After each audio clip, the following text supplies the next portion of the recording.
बिस्मिल्लाहिर्रहमानिर्रहीम। अस्सलाम वालेकुम। आज हम बात करेंगे तर्जुमे की इकसाम पे। तर्जुमे की बुनियादी तौर पर 3 इकसाम है: इल्मी तर्जुमा, अदबी तर्जुमा या फिर सहाफ़ती तर्जुमा। तर्जुमे की बुनियादी तौर पर 3 इकसाम है। सबसे पहले नंबर पे इल्मी तर्जुमा, दूसरे नंबर पे अदबी तर्जुमा और तीसरे नंबर पे सहाफ़ती तर्जुमा। अब जो इल्मी तर्जुमा है उसे हम लफ्ज़ी तर्जुमा भी कहते हैं। इल्मी तर्जुमे को लफ्ज़ी तर्जुमा भी कहा जाता है। उसके बाद अदबी तर्जुमे को तहरीकी तर्जुमा भी कहा जाता है और तीसरे नंबर पे सहाफ़ती तर्जुमे को आज़ाद तर्जुमा भी कहा जाता है। तर्जुमे की बुनियादी तौर पर 3 इकसाम है।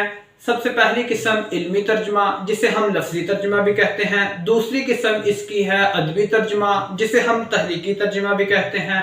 और तीसरी इसकी जो बुनियादी किस्म है वो है सहाफ़ती तर्जुमा, जिसे हम आज़ाद तर्जुमा भी कहते हैं। अब हम इनके बारे में थोड़ा सा जानने की कोशिश करेंगे। सबसे पहले हमारे पास है इल्मी तर्जुमा। जैसा कि आप जानते हैं इल्मी तर्जुमे को लफ्ज़ी तर्जुमा भी कहते हैं। ऐसे तर्जुमे का मकसद एक तहरीर से, एक मतन से, एक टेक्स्ट से, जिस चीज़ से आप तर्जुमा कर रहे हैं उससे इल्म दूसरी ज़ुबान में मुंतकिल करना होता है।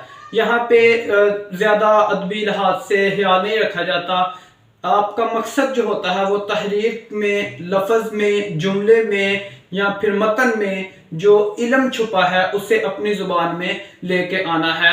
यहाँ पे हमें हर लफ्ज़ को देखना पड़ता है कि इस लफ्ज़ का के पीछे कौन सा इल्म छुपा है, उसको हम अपनी ज़ुबान में लेके आएंगे। अगर मैं इसकी आपको मिसाल दूँ तो अगर आप कोई भी आज आईटी के दौर में अगर आप देखें तो आपको आईटी का कोई भी चीज़ सीखनी है, अगर आपको गूगल के बारे में कोई चीज़ सीखनी है तो गूगल पे वो आर्टिकल होगा इंग्लिश में। आप वो सारा आर्टिकल पढ़ेंगे, उस आर्टिकल में जो बुनियादी चीज़ें बताई गई हैं उसको आप अपनी ज़ुबान में, उर्दू में, पंजाबी में, जिस भी ज़ुबान में आप उससे मुंतकिल करना चाहते हैं आप उसे मुंतकिल करेंगे और उस इल्म को अपनी आवाम के लिए अपनी ज़ुबान में लेकर आएंगे।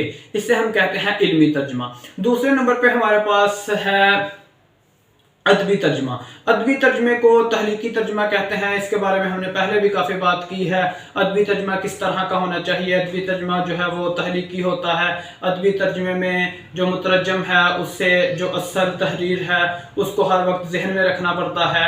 उसके अलावा जो मुतरजम है उससे तहरीर का जो हालिक है, जो तहरीर का मुसन्निफ है, उसके ख्यालात की पाबंदी करना पड़ती है। वो अपने पास से उसमें कोई चीज़ अपने पास से उसमें शामिल नहीं कर सकता। उससे सिर्फ वो जो मुसन्निफ की तहरीर है, जो मुसन्निफ की तसनीफ है, उसका ahsan अंदाज से अपनी ज़ुबान में उसको लेके आना होता है। इसको हम इल्मी तर्जुमा अदबी तर्जुमा कहते हैं। जो अदबी तर्जुमा होता है वो दरअसल एक तहरीकी तर्जुमा होता है और अच्छा अदबी तर्जुमा वही होता है जो कि तहरीकी हो। इसके बारे में पिछली वीडियोस आप देख सकते हैं, उसमें काफ़ी डिटेल से मैंने बात की है।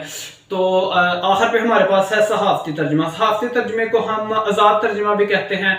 अब सहाफ़ती तर्जुमे से मुराद ये है कि हर तरह की खबर, हर तरह की बात इसमें आ जाती है। अगर आप सहाफ़ी हैं, मिसाल के तौर पे अगर कोई सियासतदान बात कर रहा है, उधर 5-6 बाज़ का ऐसा होता है 16, 17, 20, 40, 50 भी सहाफ़ी जो हैं वो यूएन में मौजूद होते हैं। यूएन में तो अक़वाम मुत्तहिदा में 150 से ज़्यादा सहाफ़ी होते हैं। अब जब एक बात कही जाएगी तो हर सहाफ़ी उसे अपने मुताबिक जो है वो लिखेगा। जो एक बंदा, एक सियासतदान, कोई भी ब्यूरोक्रेट, ये कोई भी बंदा अगर कोई बात कर रहा है तो वो उसकी बात का मफ़हूम हर बंदा अपनी ज़ुबान में लिखेगा, तो उसको बाद में फिर वो अपने अखबारात में शाया करते हैं।